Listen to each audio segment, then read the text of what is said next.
The questions that she asked you all were so intentionally loaded. What did you make of the questions that she asked? Well, I've been doing this for quite a while, and sure, I mean, I could read into there that these were, they were biased questions. You could see her; she had a little in how she asked them. But on the other hand, she's also playing the devil's advocate. So you have to give them room for that. She's doing an interview, so she's going to present the other side, see what our argument is. I can go along with that.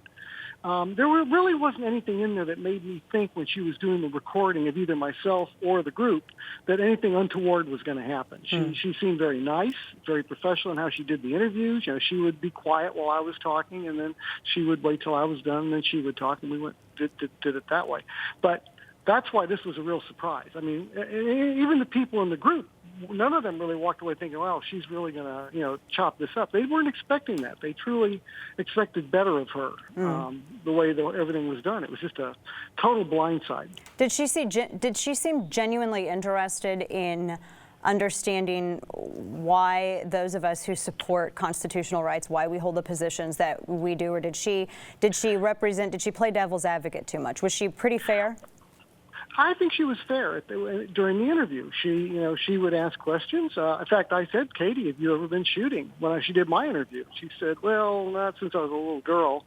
I said, "Let's go shooting." I said, "I'll take you to the range." And we met a few weeks later and went to a range in Northern Virginia. And she did some video there as well, although none of the film shows her shooting, but they did film her shooting. They filmed Dennis shooting. Dennis O'Connor, who's on the board, he helped me with this. What did you have her shooting? Go ahead. What did you have her shooting?